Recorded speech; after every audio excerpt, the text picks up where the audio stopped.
will be out. So we wanted to hear, maybe from your own assessment, and although this is purely speculative, because the judgment is not yet out, and also because of sub judice, how do you see this really panning out? Because we have the headlines here in the Daily Nation saying this is bound, not the Daily Nation, but of course the Standard.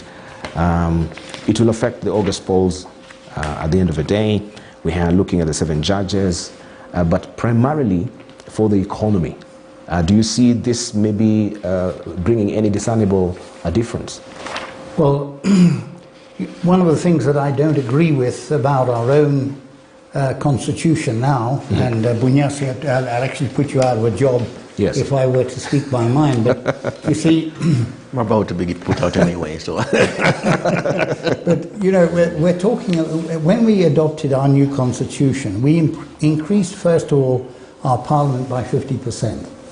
We put in a Senate which, if the US Senate was commensurately large as ours, it would actually have 500 members rather than 100 members.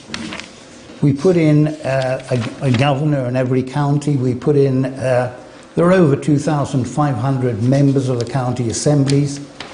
And all of these people, all right, where do they get their salaries from? We've increased our employment at that level, and obviously this is costing Kenya an incredible amount of money. Now, if we start talking about increasing further our number of members of parliament, and this is one of the BBI proposals, you know, we're just adding to that weight at the top. And I feel that we've got to try to slim down. You know, in Rwanda, you know, Kagame, he's not always a model for everything, but one of the things that he did was he actually, on the advice of David Ndii, he actually reduced the number of people in parliament. We are here increasing it. Who is going to pay for this? The people of Kenya. And, you know, this, obviously you can say, well, the amount of tax that is used for that is small in relation to the rest of the things that we have to do in Kenya, but we have to think about costs. There's an article here on page, this is page 48 of the Standard. Kenyan ports lose regional grip as neighbours grow. And, you know, indeed, Kenya's strength is dwindling by the day if the performance of its ports in comparison to its neighbours is anything to go by.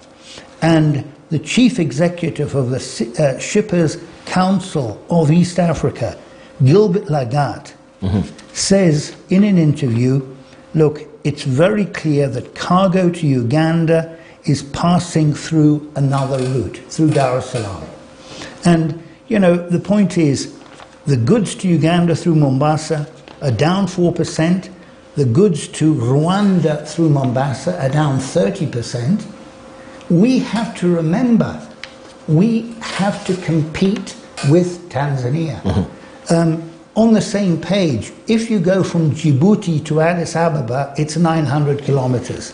If you go from Lamu port to Addis Ababa, it's 1,279 kilometers. It's all on page 48 of the Standard.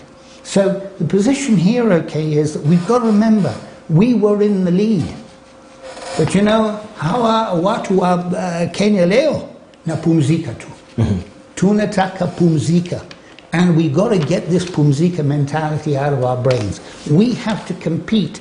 And you know, again, in the same article, it says, Ugandan President Yoweri Museveni is always quick to warn neighbours not to dislike Kenya because she is a pygmy who is an inch taller than her fellow pygmies in East Africa. It's a little bit derogatory, but we have to keep in mind, we have to compete.